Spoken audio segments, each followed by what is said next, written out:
Product shots are the bread and butter of selling products online. Your marketing content might get customers to your website, but they'll be turning right back around if all they see is poorly lit and bad quality photos. Don't have the cash, don't have the expertise, don't worry. Today, I'm going to show you how to take stunning product photos and edit them all at home with your smartphone. Let's get started, shall we?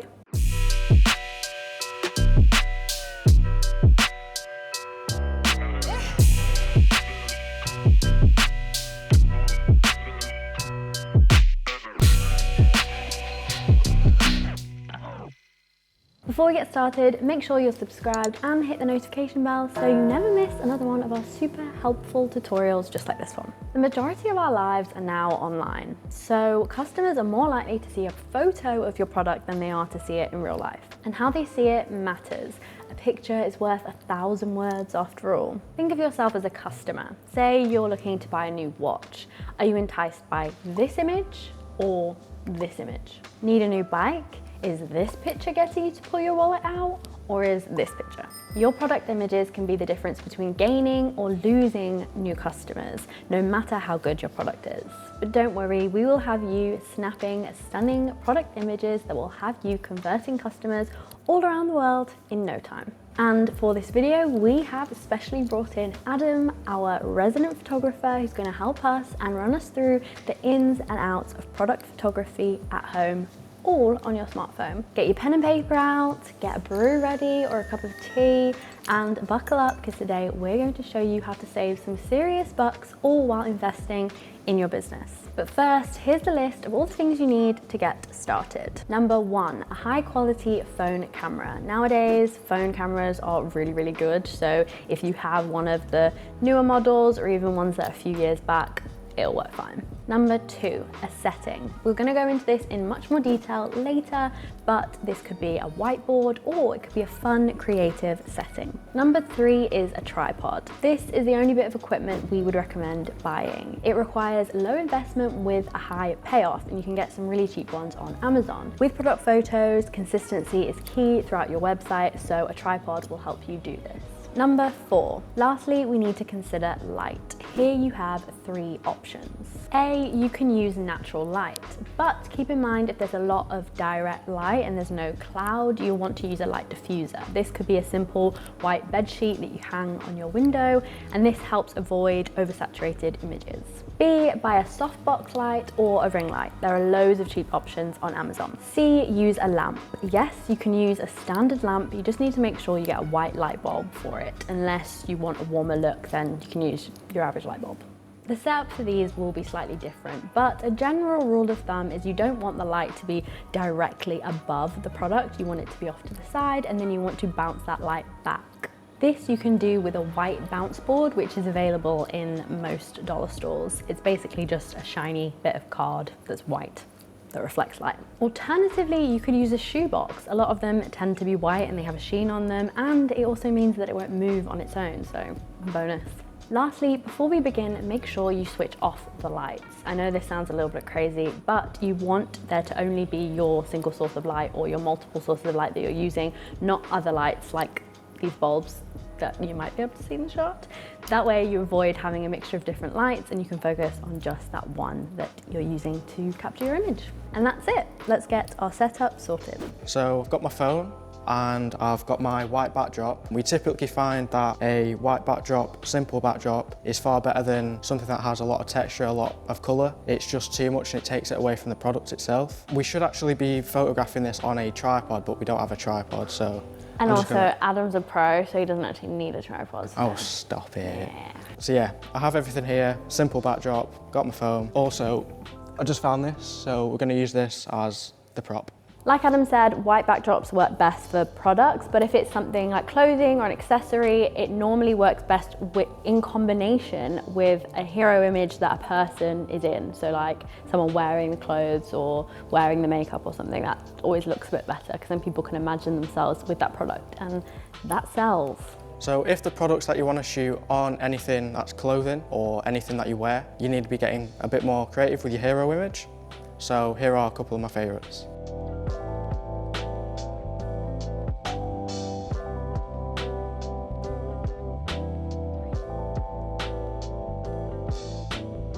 TikTok is also a great place to find inspiration. Believe it or not, a lot of creators are creating videos where you can learn cool, unique ways to capture images of products. So in terms of the angles that you want to be shooting, I would recommend keeping it eye level, or like I said, if it's not something that you're wearing, get creative with it and try a variety of angles.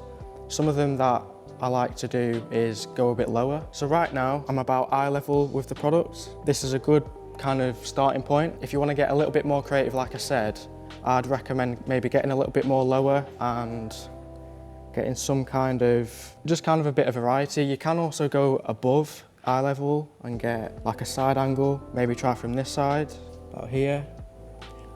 So typically with these kind of product images, what you want to be doing is getting everything flattened as one colour with your backdrop. So we've got white here, but as you can see in the phone, you can see a lot of the background. Now we're quite lucky we have quite a cool office and a lot of colours going on, which will work quite well. So we're going to get creative with this one. So we've now moved location to a little bit more of a better location. Instead of getting all the mess of the background from before, we've now got this wall. There's a little bit of contrast between the yellow and the blue. We've obviously got yellow with the cactus, so it works quite well. So now that we've got all the setting already, the next thing is actually lighting. With all these colours of lights on at the minute, it's creating too much contrast with the white balance. So we're going to get all the lights off and we're going to use natural light. However, these windows in the office at the minute, they're a bit dull. They're not letting in too much light. So we're going to fake it and bring in a light and set the white balance to around about 5,500, something that's a bit natural. And then, yeah, we'll go from there.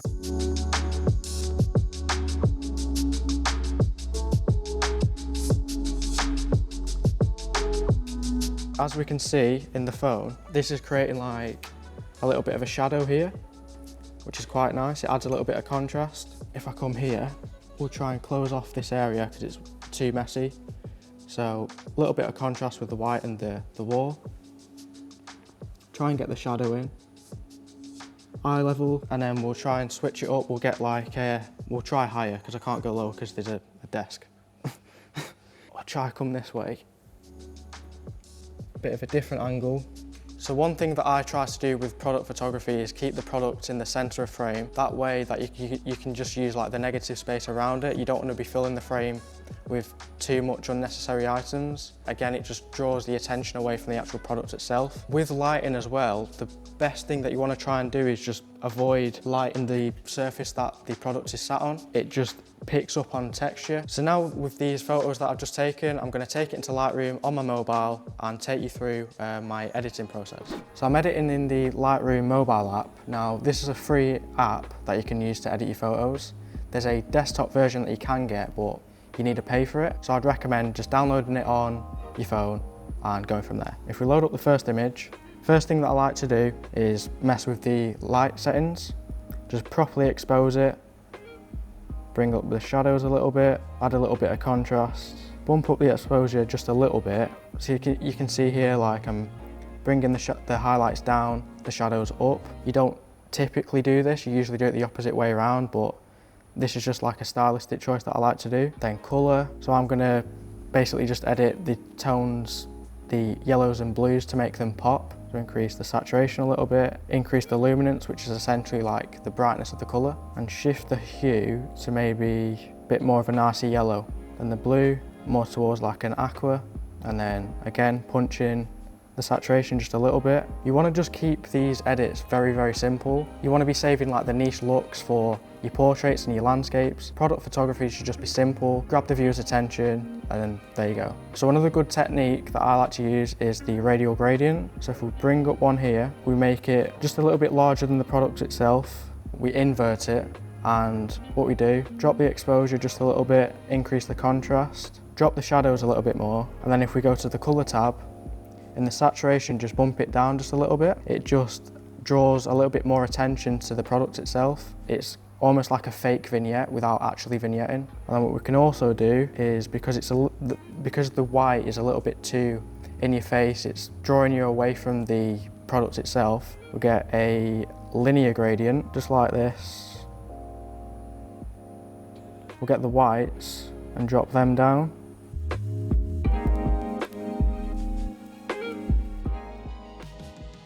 And there you have how to take product images at home by yourself on your smartphone. So if your images do involve people, I'd recommend getting and hiring a professional photographer, as the skills to do that are quite difficult to master, especially compared to the at-home product photography.